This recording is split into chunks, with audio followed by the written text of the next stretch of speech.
체호프의 귀여운 여인 낭독 시작하겠습니다.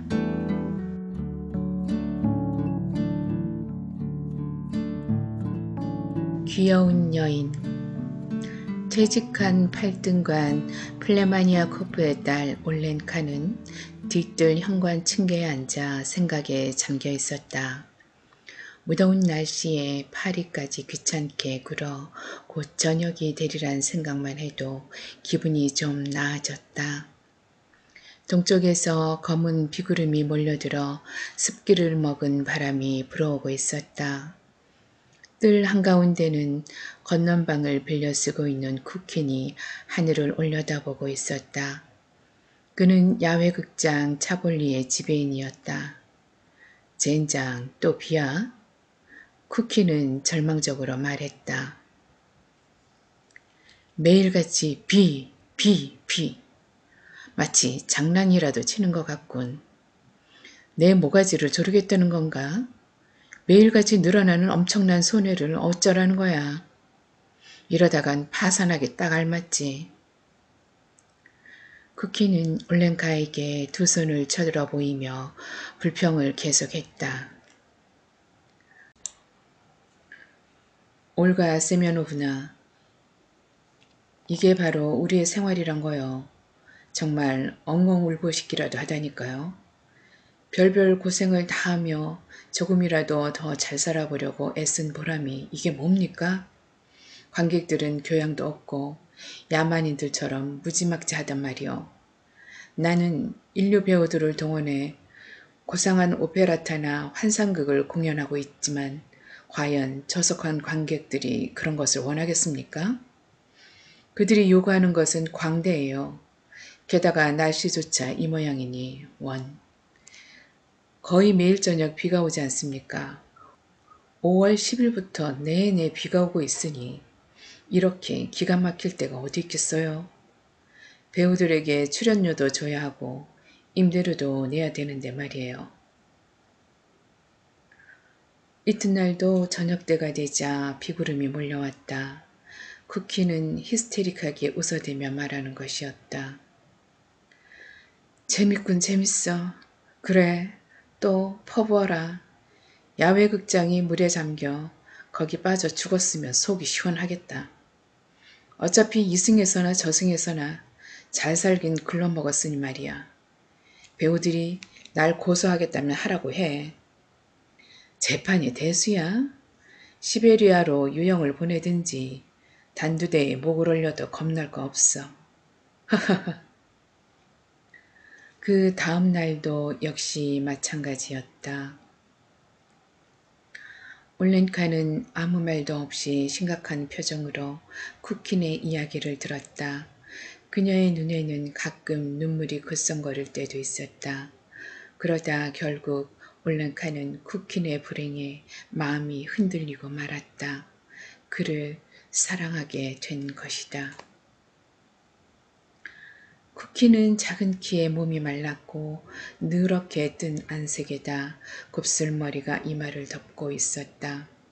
목소리는 가느다란 테너였는데 말을 할 때마다 입을 실룩거리는 버릇이 있었다. 얼굴에는 언제나 절망의 빛이 감돌았다. 그래도 어쨌거나 이 사나이는 울렌카의 마음에 순결하고도 깊은 사랑을 불러일으키게 한 것이다. 올렌카는 누군가를 사랑하지 않고는 잠시도 견디지 못하는 여자였다. 어릴 적에는 자기 아버지를 무척이나 사랑했었다.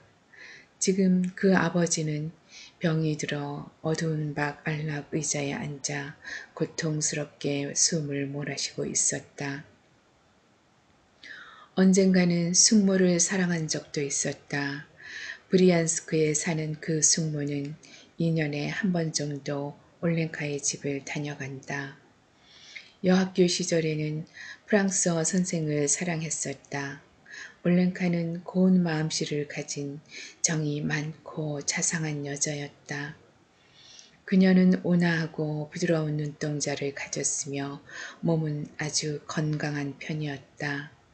그녀의 통통한 장밋빛 뺨이나 까만 점 하나가 있는 하얗고 부드러운 목덜미, 재미있는 이야기에 귀를 기울일 때 떠오르는 티없는 미소를 보면 사내들은 그거 괜찮게 생겼는걸 하며 웃음을 지었다. 또 여자들은 얘기를 나누다가도 참 귀엽기도 하지 하며 느닷없이 올랑카의 손을 잡기 일쑤였다. 올렌카가 태어나면서부터 살고 있는 이 집은 아버지의 유언장에 따라 그녀의 명의로 되어 있었다. 도심지에서 조금 떨어진 집시촌에 있고 티볼리 야외 극장에서도 멀지 않아 매일 저녁 늦도록 음악소리와 폭죽 터지는 소리가 들려왔다. 그것이 올렌카에게는 쿠킨이 자신의 무관심한 관객들에게 돌격해 들어가는 소리처럼 들렸다. 올렌카의 마음은 달콤한 고민으로 가득 찼다. 그녀는 밤새 잠을 자지도 않고 날이 밝아 쿠킨이 돌아오면 침실 창문을 똑똑 두드리며 커튼 사이로 얼굴과 한쪽 어깨만을 내밀고 상냥한 미소를 짓는 것이었다. 쿠킨이 청혼하여 두 사람은 결혼을 했다.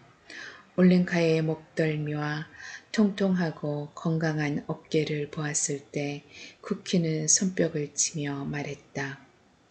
정말 귀여운 여자야. 쿠키는 행복했다. 그러나 결혼식 날에도 계속 비가 내린 것처럼 그의 얼굴에서는 절망의 빛이 완전히 사라지지는 않았다. 결혼 후 두 사람은 다정하게 살았다. 올렌카는 입장권을 팔거나 극장 일을 이것저것 거들었으며 장부를 기입하고 직원들의 급료를 지불하기도 했다. 그녀의 장밋빛 뺨과 사랑스럽고 티없는 미소는 때로는 매표구에서 또 때로는 무대 뒤나 매점 같은 곳에서 볼 수 있었다.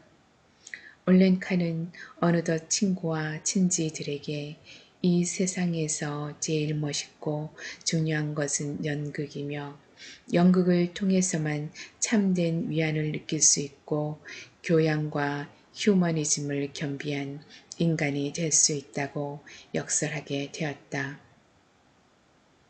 하지만 관객들이 그걸 이해할지 모르겠어 하고 올렌카는 걱정하곤 했다.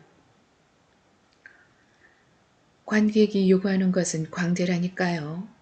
어제 바니치카와 내가 파우스트를 공연했더니 관람석이 거의 텅 비었더라고요. 만일 저속한 심파극 같은 걸 공연했더라면 틀림없이 초 10,000원이었겠죠? 내일 바니치카와 나는 지옥의 오르페우스를 공연할 거예요. 꼭 보러 오세요. 그리고는 쿠킨이 연극이나 배우에 대해 하는 말을 그대로 되풀이하는 것이었다. 그녀는 남편이 하는 그대로 관객이 예술에 무지하고 교양이 없다며 그들을 경멸했다. 연습에 끼어들어 배우와 악사들을 감독하기도 했으며 지방신문에 연극에 관한 악평이라도 실리면 눈물을 흘리며 신문사에 직접 해명을 하러 다니기도 했다. 배우들은 올렌카를 좋아해 그녀를 바니치카와 나라거나 귀여운 여인이라 불렀다. 올렌카도 배우들을 동정해 많지 않은 돈을 빌려주기도 하고 때로는 속더라도 몰래 눈물만 흘릴 뿐 남편에게 일러 바치지는 않았다. 즐거운 생활은 계속되었다. 공연이 없는 겨울 동안 두 내외는 우크라이나에서 온 극단이나 마술단, 그곳 아마추어 극단에 극장을 빌려주었다. 올렌카는 점점 몸이 나기 시작하고 얼굴도 환해져 갔다. 그러나 쿠키는 갈수록 마르고 혈색도 나빠졌으며 사업이 그럭저럭 잘 되어 가는데도 큰 손해를 보았다고 엄살을 부렸다. 그는 밤마다 심하게 기침을 해댔다.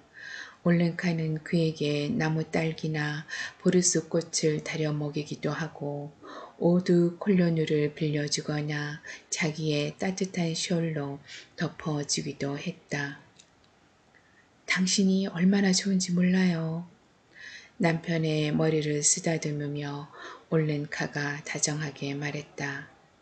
당신은 정말 좋은 분이에요. 사순절에 쿠키는 극단 출연 교섭을 위해 모스크바로 떠났다.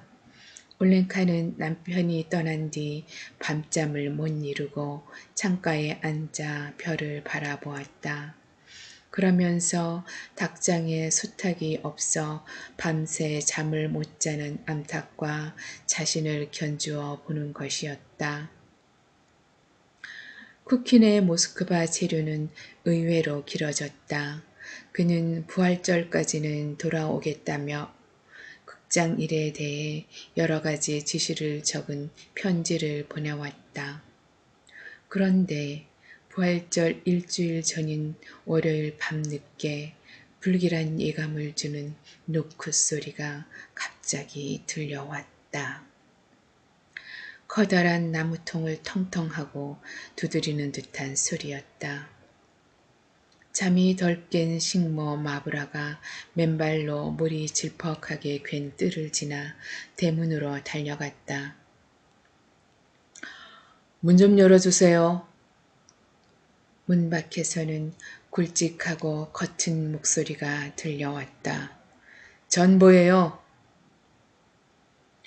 올렌카는 전에도 몇 번 남편의 전보를 받은 적이 있었으나 이번에는 웬일인지 정신이 아찔해지는 것 같았다. 떨리는 손으로 전보 용지를 펼쳐보니 다음과 같은 글이 적혀 있었다. 이반 페트로비치 오늘 급사, 화요일 장례식, 지시를 바람. 서명은 오페라타 연출가의 이름으로 되어 있었다. 여보! 올렌카는 흐느껴 울기 시작했다. 가엾은 바니치가 어떻게 된 일인가요? 왜 나는 당신과 만났을까요? 어째서 당신을 사랑하게 된 것일까요? 이 가엾고 불행한 올렌카를 두고 당신은 어디로 가버린 건가요? 쿠킨의 장례식은 화요일에 모스크바에서 치러졌다. 올렌카는 이튿날 집으로 돌아왔다. 그녀는 자기 방에 들어가자마자 침대에 몸을 던지고는 이웃집과 길에서도 들릴 만큼 큰 소리로 통곡하기 시작했다. 아휴, 불쌍하기도 해라. 이웃에 사는 여자들은 성호를 그으며 말했다. 귀여운 올렌카가 비탄에 젖어 있군요. 그로부터 석 달이 지난 어느 날이었다. 올렌카는 아직도 상복을 입은 채 난 미사에서 돌아오고 있었다. 그녀는 우연히 이웃에 사는 바실리안 드레이치 푸스토발로프와 나란히 걷게 되었다. 이 사나이는 바바카예프라는 목재상의 주인이었다. 맺고 모자를 쓰고 흰 조끼에 금 시계줄을 들이운 모습은 상인이라기보다는 오히려 시골 지주에 가까웠다. 세상 일은 다 주님의 뜻에 따라 정해지는 것입니다. 올가 세면오브나. 그는 심각하고 동정 어린 목소리로 말했다.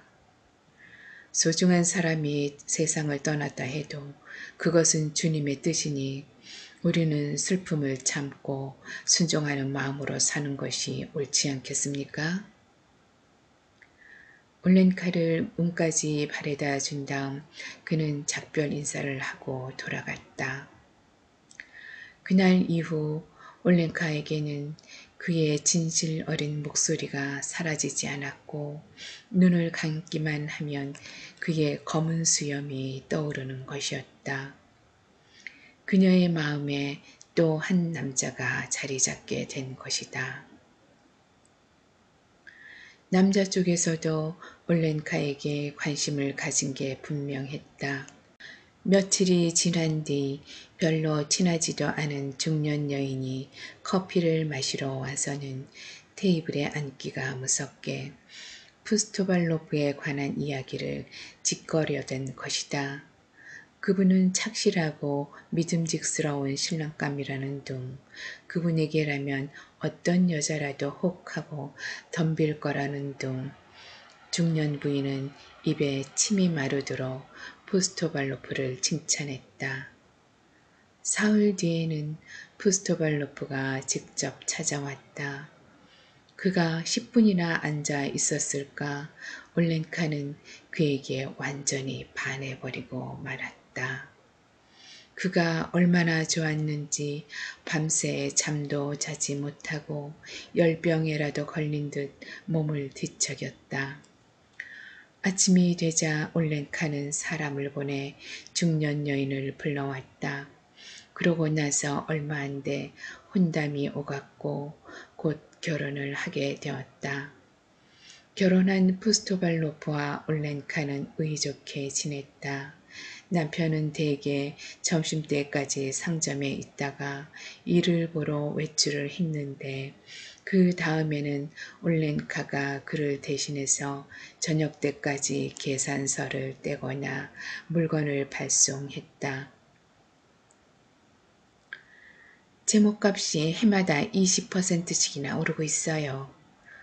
올렌카는 목재를 사러 오는 사람이나 친지들에게 이렇게 말하는 것이었다. 여태까지는 이 지방 목재만 가지고도 장사를 했는데 지금은 우리 주인 바시치카가 해마다 모길레프 현까지 제목을 사러 가야 돼요. 그 운임이 어찌나 비싼지.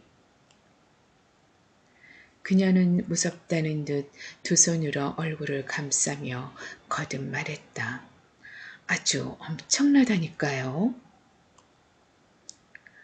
올렌카는 이미 오래전부터 목재상을 경영해 온 것 같은 기분이 들었고 인생에서 가장 중요하고 또 필요한 것은 목재라고 생각했다.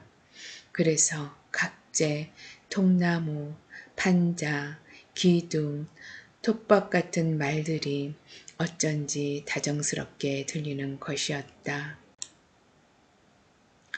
그녀는 산더미같이 쌓인 판자나 나무토막, 다른 마을로 제목을 운반하는 집마자의 행렬이 나타나는 꿈을 꾸곤 했다. 직경 25cm, 길이 8m나 되는 통나무들이 당당하게 제목 저장고로 들어오는 모습이나 통나무의 각재와 판자가 서로 부딪혀 요란한 소리를 내면서 무너지고 다시 쌓이는 꿈을 꾸기도 했다. 올렌카가 놀라 소리를 지르고 깨어나면 푸스토발로프가 다정하게 말을 했다. 올렌카, 왜 그래 여보? 어서 송어를 그어요. 남편이 생각하는 것은 곧 올렌카가 생각하는 것이었다. 남편이 이 방은 덥다거나 이 무렵엔 장사가 잘 안 됐다고 하면 올렌카도 그렇게 생각했다. 남편은 오락이라면 질색을 하고 축제가 있어도 외출을 하지 않았는데 올렌카도 역시 마찬가지였다. 매일 집이나 사무실에만 틀어박혀 있지 말고 연극이나 서커스 구경이라도 다녀오지? 그녀와 가깝게 지내는 사람들은 이렇게 권하기도 했다. 그러면 올렌카는 대답했다. 바시치카와 저는 극장엔 가지 않기로 했어요. 일이 바쁜데 그런 우스꽝스러운 것을 구경할 틈이 어디 있겠어요. 연극이라도 해봐야 어디 이로울 때가 있어야지요. 토요일마다 푸스토발로프와 올렌카는 저녁 기도회에 나갔고 일요일엔 아침 미사에 참석했다. 교회에서 돌아올 때는 언제나 감동의 빛을 띤 채 어깨를 나란히 하고 걸었다. 올렌카의 명지옷은 사락사락 듣기 좋은 소리를 냈다. 두 사람은 다른 사람 눈에도 행복하게 보였다. 집에 돌아오면 두 내외는 버터빵에다 잼을 발라 먹으면서 차를 마시고 그 다음엔 케이크를 먹었다. 점심 식사 때가 되면 양고기나 오리고기를 굽는 냄새가 뜰과 문 앞에까지 풍겼다. 육식을 금하는 사순절에는 생선 요리 냄새가 번져나가 군침을 삼키지 않고는 그 집 앞을 지나치지 못할 정도였다. 사무실에서는 언제나 사모바르가 끓었고 손님들은 차와 둥근 빵을 대접받았다. 일주일에 한 번씩 이 부부는 목욕탕에 갔는데 두 사람 모두 불그스름하게 상기된 얼굴로 돌아오곤 했다. 덕분에 잘 지내고 있어요. 올렌카는 아는 사람을 만나면 이렇게 말했다. 누구나 바시치카와 나처럼 행복하다면 세상은 평화스러울 거예요. 푸스토발로프가 모길레프 현유로 제목을 구입하러 가면 올렌카는 적적해서 잠도 못 이루고 눈물만 흘렸다. 저녁에는 가끔씩 건넌방에 새든 군수의사 스미르닌이 놀러오곤 했다. 그는 세상 돌아가는 이야기도 해주고 트럼프 상대도 해주어 올렌카에게 위로가 되었다. 스미르닌의 가정사는 특히 올렌카의 호기심을 끌었다. 스미르닌은 이미 결혼을 하여 자식이 하나 있었으나 부인이 바람을 피워 이혼을 했다. 그는 아내를 원망하면서도 양육비로 매달 40루블의 돈을 보내준다는 것이었다. 그 얘기를 들으면서 올렌카는 계속 한숨을 쉬고 머리를 좌우로 흔들었다. 그가 가엾게 생각되었기 때문이다. 그럼 조심해 가세요. 올렌카는 스미르닌을 층계까지 바래다 주면서 말했다. 심심한데 와주셔서 고마웠어요. 지루하지는 않으셨나요? 성모 마리아께서 당신에게 은총을 내려주시길. 그녀의 말투는 남편을 닮아 침착하고 차분했다. 그녀는 스미르는이 아래층 창문을 열고 나가려는 순간 일부러 그를 불러 이렇게 말하는 것이었다. 블라지미르 플라토니치, 부인과 하이하세요.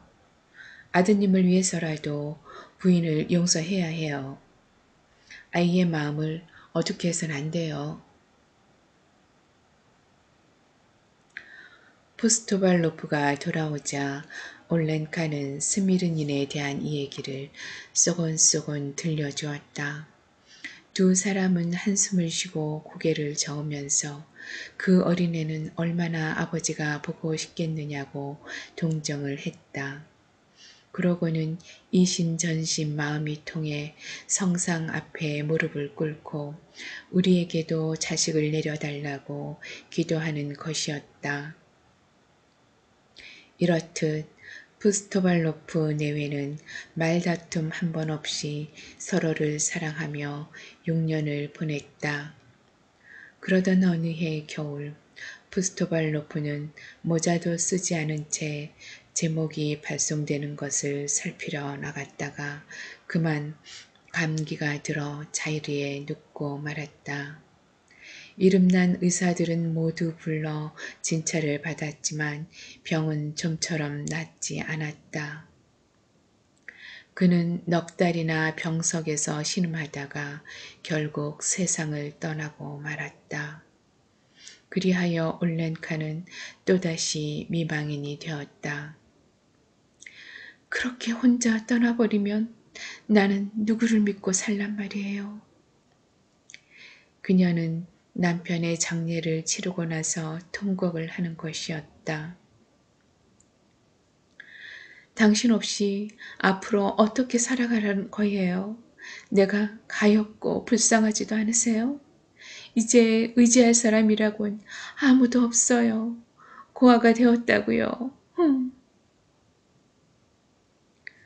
올렌카는 언제나 검은 상복에 흰 상장을 달았으며 교회나 남편의 묘지에 갈 때가 아니면 집 밖에도 나가지 않았다. 그녀는 거의 수녀와 같은 생활을 했다. 6개월이 지나자 겨우 상장을 떼고 덧문을 열어놓게 되었다. 낮에는 가끔 식물을 데리고 반찬거리를 사러 시장에 가는 모습이 보였다. 그러나 올렌카가 어떻게 지내고 있는지, 집에서 무엇을 하는지에 대해서는 추측만 무성할 뿐이었다. 그녀가 뜰에 앉아서 수의관과 차를 마시고 있다느니, 수의관이 그녀에게 신문을 읽어주는 것을 보았다느니 하는 소문은 추측의 근거가 되었다. 올렌카가 우체국에서 만난 여자에게 한 얘기는 금세 마을에 퍼졌다. 이 고장에서는 가축 관리가 제대로 되지 않아서 질병이 많은 거예요. 우유를 마시고 배탈이 났다거나 말이나 소에게 병이 전염됐다는 이야기가 퍼지고 있잖아요. 가축의 건강도 인간의 건강과 마찬가지로 주의를 해야 한다고요. 올렌카는 수의관의 얘기를 하며 다녔고 어떤 문제에서나 그와 의견이 같았다. 애정 없이는 1년도 살지 못하는 올렌카가 자기 집 건넌방에서 새로운 행복을 발견한 것임에 틀림없었다.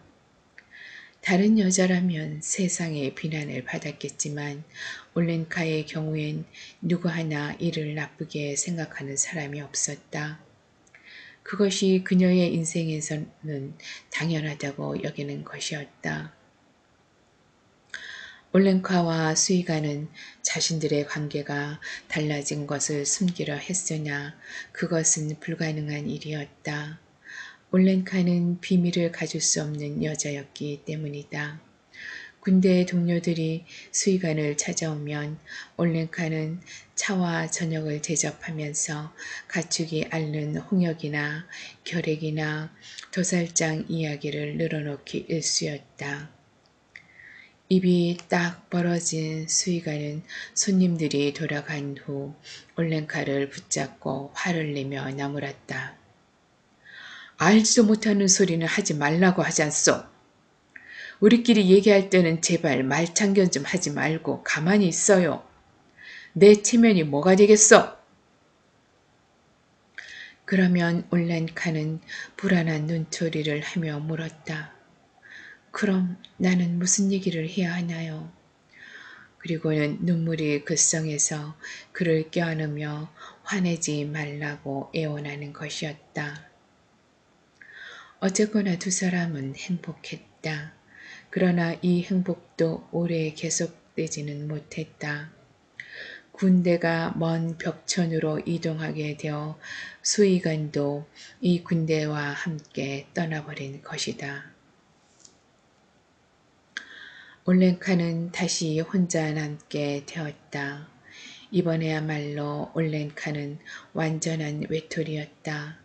아버지는 오래전에 세상을 떠났고 그가 앉던 안락 의자는 다리가 하나 부러진 채 먼지 투성이가 되어 다락방에 틀어박혀 있었다.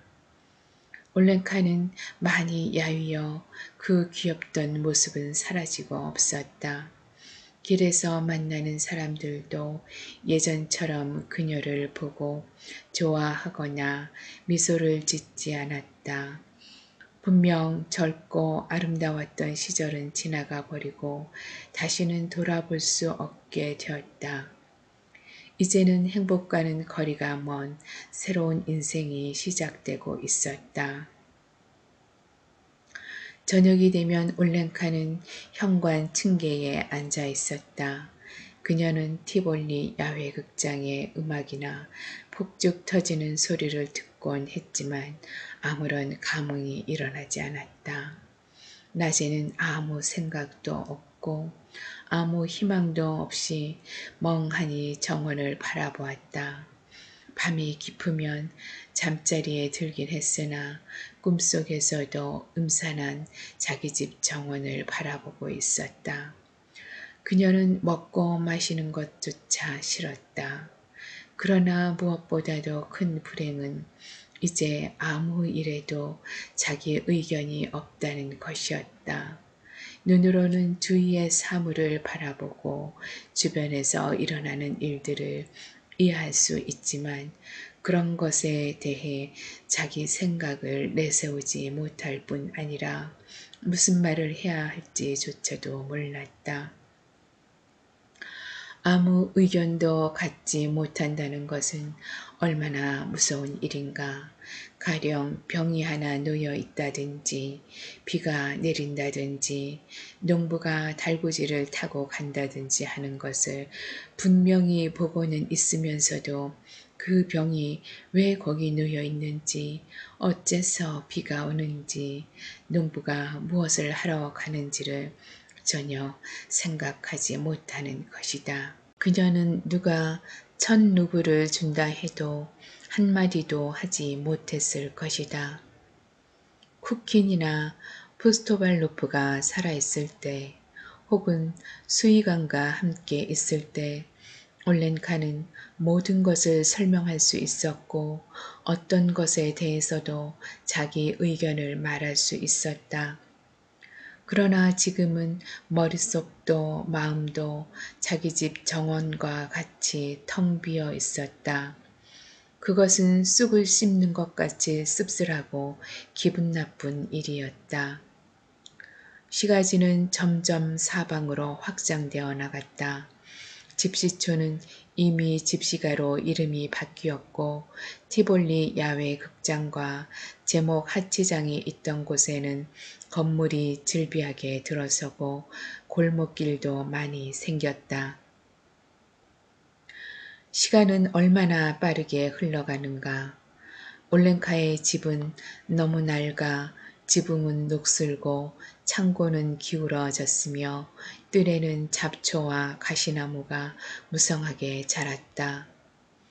올렌카의 얼굴도 마찬가지로 보기 싫게 주름이 지고 늙어 보였다. 그녀는 여름이면 현관 층계에 나와 앉아 있었고 겨울에는 창가에 앉아 눈 내리는 것을 바라보았다. 마음은 점점 공허하고 적적해졌다. 봄바람이 불기 시작하고 바람에 실려 교회의 종소리가 들려오면 문득 옛날 생각이 되살아났다. 그러면 가슴이 미어질 듯 아프고 눈물이 나왔다. 그러나 그 눈물도 잠깐뿐 다시금 무엇 때문에 살고 있는지조차 모르는 공허감에 휩싸였다. 검은 고양이 브리스카가 야옹거리고 재롱을 부렸지만 올렌카의 마음을 움직이지는 못했다. 그녀에게 고양이의 재롱이 무슨 소용이 있겠는가? 그녀에게 필요한 것은 자기의 전 존재를 영혼과 이성 그 모든 것을 사로잡아 생활의 방향을 찾아주고 식어가는 피를 덮여줄 수 있는 사랑이었다. 그녀는 옷자락에 매달리는 고양이를 쫓아버리며 소리를 질렀다. 저리 가! 저리! 귀찮다! 이렇게 날이 가고 해가 갔으나 그녀는 여전히 아무런 기쁨도 없고 아무런 의견도 없었다. 생활은 식모가 하는 대로 맡겨두었다. 무더운 7월 어느 날 시외로 나갔던 소들이 먼지를 자욱하게 일으키며 지나갈 저녁 무렵이었다. 누군가가 대문을 두드리는 사람이 있었다. 문을 열어주러 나간 올랭카는 기절을 할 뻔했다. 문 밖에 서 있는 것은 머리가 희끗해진 수의관 스미르는이 일반인 복장을 하고 서 있었다.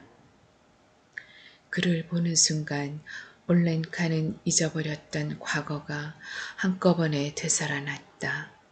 그녀는 흥분한 나머지 한마디 말도 하지 못한 채 그의 가슴에 머리를 파묻고 엉엉 울었다.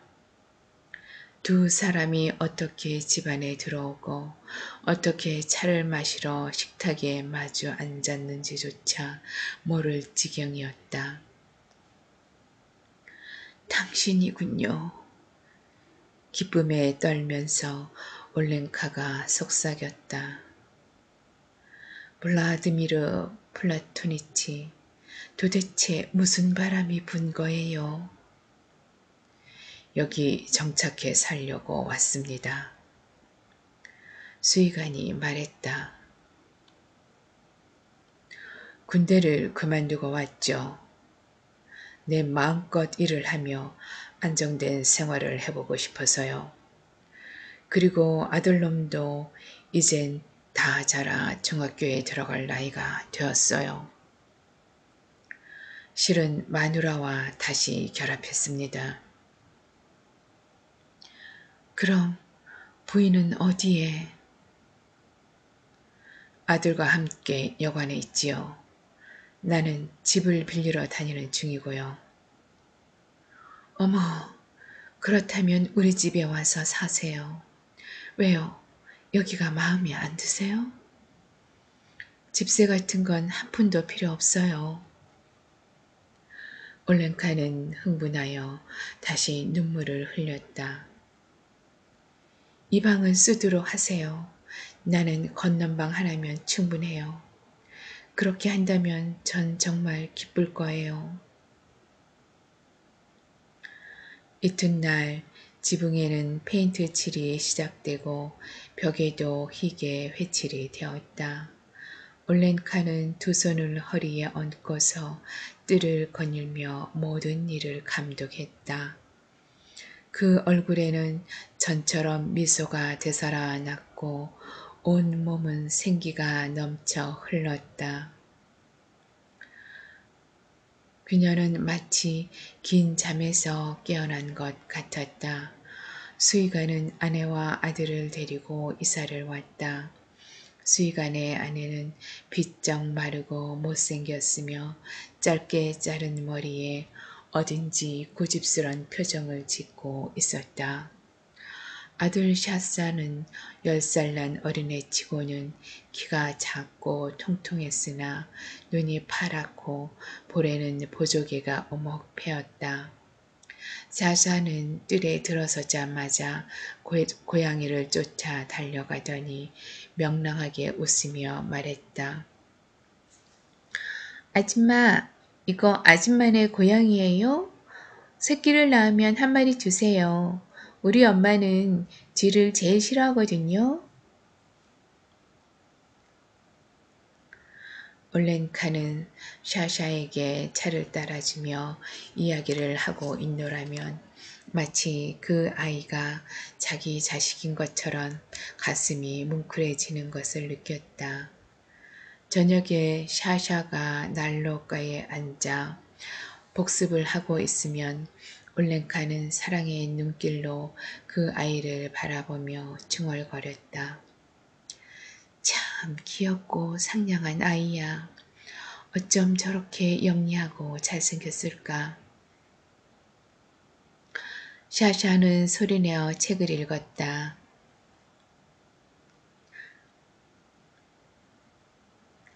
섬이란 육지의 일부로서 사방이 바다로 둘러싸인 것을 말한다.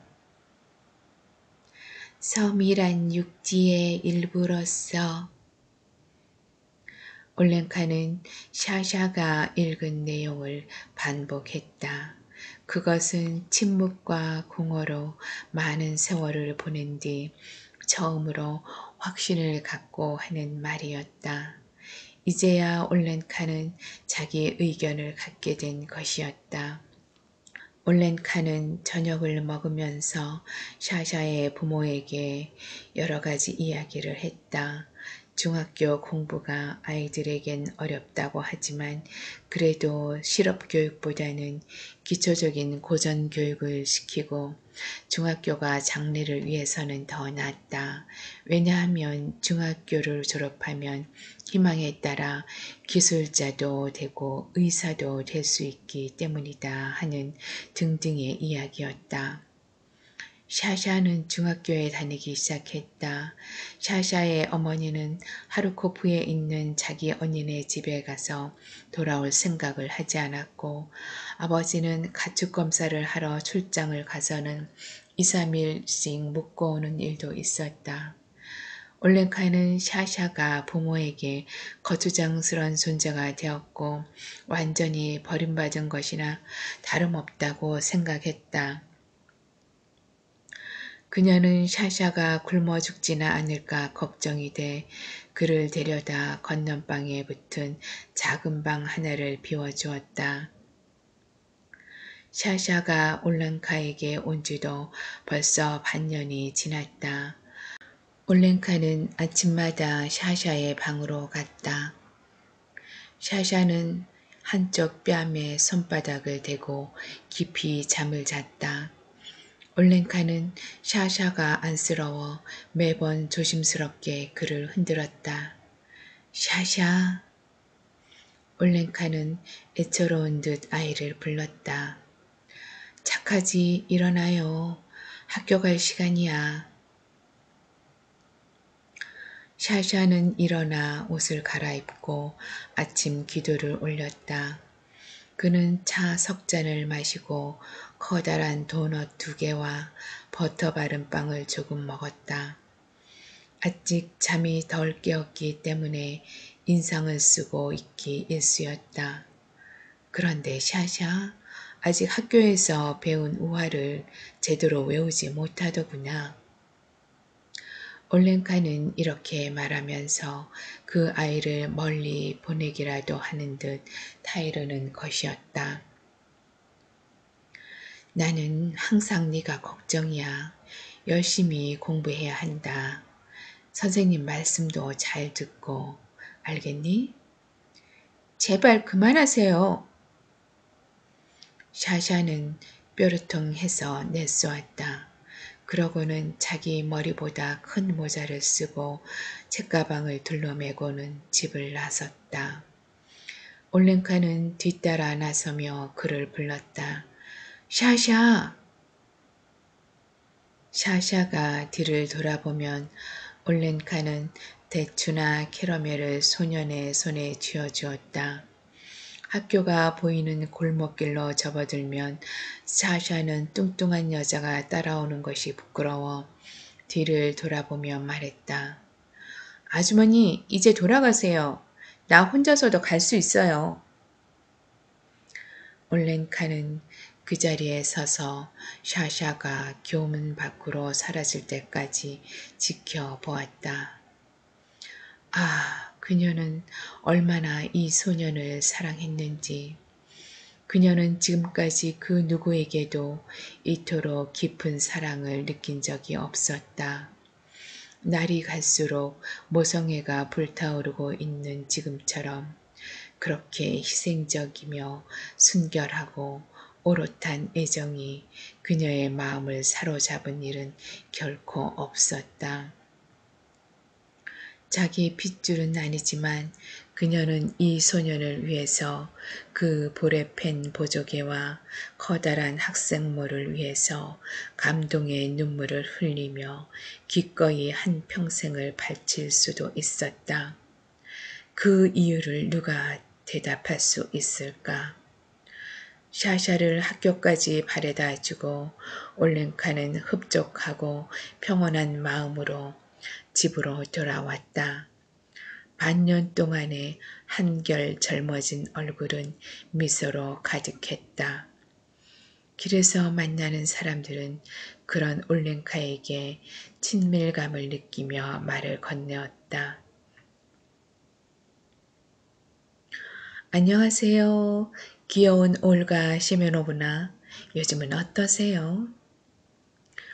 요즘은 중학교 공부도 어려워졌어요.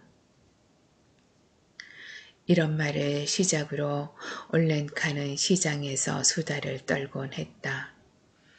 농담이 아니에요.